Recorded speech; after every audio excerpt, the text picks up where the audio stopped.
Hi there, welcome back to my channel. Today we're going to talk about the K-drama 9 Puzzles, which features two main characters, Yoon I-na and Kim Han-saem. Let's start! Ta-da! Yoon I-na. In the present, she's a criminal profiler. 10 years ago, she was a witness and a suspect in the murder of her uncle Yoon Dong-hoon. She was raised by her uncle, a former policeman who gave up his badge after the accident involving Yoon I-na's parents and dedicated himself to raising her. And he was a man in a very good financial position. Han-saem is a veteran detective, former investigator in Yoon Dong-hoon's case. So, as I mentioned earlier, the drama opens with the murder of Yoon Dong-hoon, which is discovered by his niece, I-na. Just before seeing her uncle's body, she steps on a puzzle piece, showing a wolf in a bunny suit holding a weapon in one paw. She doesn't realize its significance at that time. What surprised me was that despite being in shock after discovering her uncle's body and being investigated as the main suspect, she goes into the house and sits down in the very position her uncle was found, as if to see what he last saw, or perhaps to try to unravel the mystery or to tell what he felt. I don't know. That detail in itself, it was very strong about her character, because it was more than just strange. She was still a child. She was 17. Theoretically, she should have been in distress or at least slightly traumatized, and yet she went on the floor directly over her uncle's dried blood. I mean, in the scene you can see her uncle's blood. I don't know how to say it, but she just found out her only family member was dead and she was under investigation, and she went in the same position as him. I don't know, just saying. Anyway, she shows the first puzzle piece to Detective Han-saem, but even he doesn't give it any importance because nobody could have known what it meant. Then 10 years passes, Yoon I-na becomes a profiler, and during this time she attends therapy with a psychologist of her own choosing, Dr. Lee Sung-joo, because she didn't like Dr. Hwang Yen-chong, as she has no memory whatsoever of that day, and she's hoping with therapy she would regain her memory. So now, after 10 years, she is a profiler and the new case arises. A child has been killed and she goes to the crime scene. As soon as she enters the apartment where the kid was found dead, she immediately figures out who the culprit is, so she can read the case details instantly. After solving it, she receives the second puzzle piece at home, an image of a woman whispering into another woman's ear. After she solved the kid's case, she accidentally discovers the second murder, which closely matches the drawing on the puzzle. She goes to Detective Han-saem's house to show him the two pieces and to tell him she believes a serial killer is at large, but he is not home, so she leaves. While looking for her car on the parking level, she spots a red car with its headlights on and finds it suspicious. Sure enough, there's murder inside. A woman is found strangled in the car. But how? The killer was behind the driver's seat and managed to strangle her from there, perhaps after whispering something in her ear. I don't know. And the drawing showed exactly that. A woman whispering to another, the whisper curling around the other. Naturally, Eventually,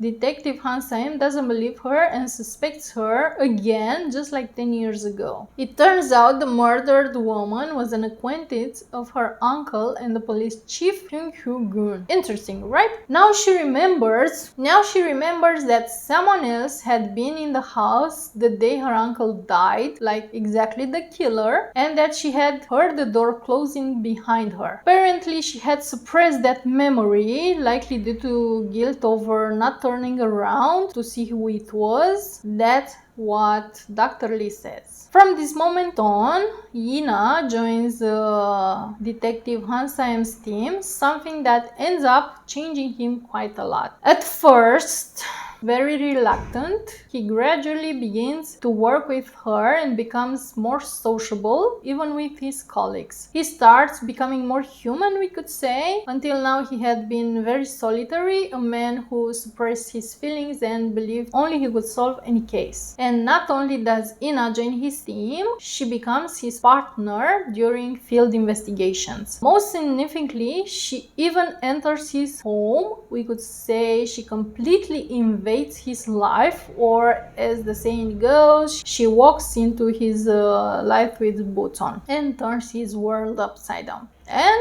how does she arrive? Well, in style, with a red suitcase. And why do I mention this? Because she drives a red car, she carries a red suitcase, and the murder number 3, the one linked to puzzle piece number 2, took place in a red car. And when she turns up with the red suitcase to join the team, Han-saem is wearing a red turtleneck. So definitely red means something, and it started when she appeared in Han-saem's life. And guess what? The next murder, the one that brings puzzle piece number 3, is discovered in a lake, yes, in a suitcase. And not just the suitcase, a red suitcase. And yes, the person who threw the red suitcase into the lake was wearing red trousers. So definitely red must mean something in this drama. But the killer of the dismembered man in the red suitcase is none other than his own wife. The person who threw the suitcase into the lake is her lover. So puzzle piece number 3 is of a man cut into pieces, just like the body in the suitcase,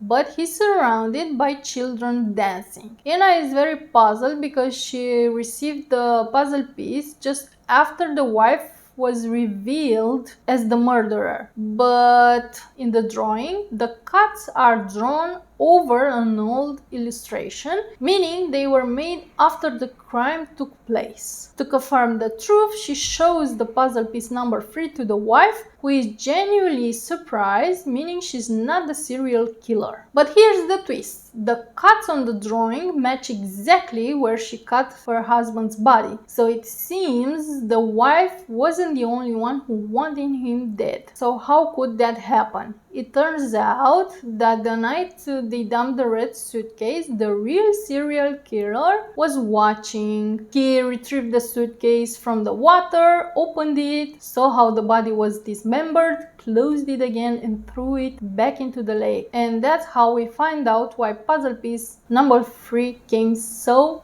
late. I-na realizes that the murderers are staged by someone avenging past abuses. The victims were abusers themselves who essentially caused their own destruction. At this moment, I-na and Han-saem start growing closer. The moment comes when Han-saem breaks his emotional barriers and begins to trust her so much that he joins in her role-play exercise to reconstruct the crimes. This is when Dr. Lee, during what feels more like a friendly chat than a therapy session, gives I-na the idea to stop putting herself in the killer's shoes and instead to imagine herself in the victim's place, to understand why the victim became a victim, what they did to provoke their abuser. After this reveal, a new and unusual murder occurs. Choi-Han, a former factory worker, is poisoned with nicotine in soju. They go to the deceased home to study his environment. Everything is far too clean and tidy, as if he were about to go somewhere. Then Han-saem remembers a friend who once tried to take his own life and had left the house in that exact state, just like Choi-Yong-han. It turns out that a year earlier, Choi-Yong-han's only son died in a factory accident just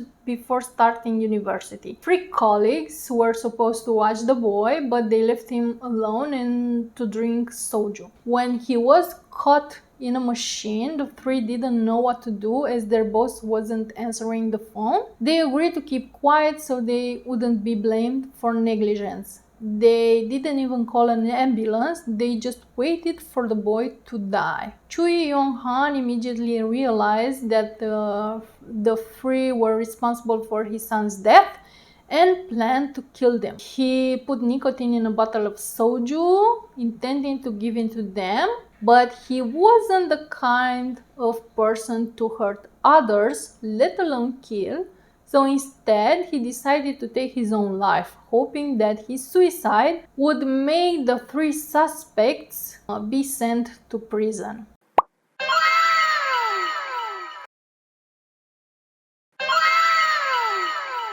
This case helps I-na and Han-saem realize that all the victims are connected, like someone is targeting bad people as part of an extreme revenge.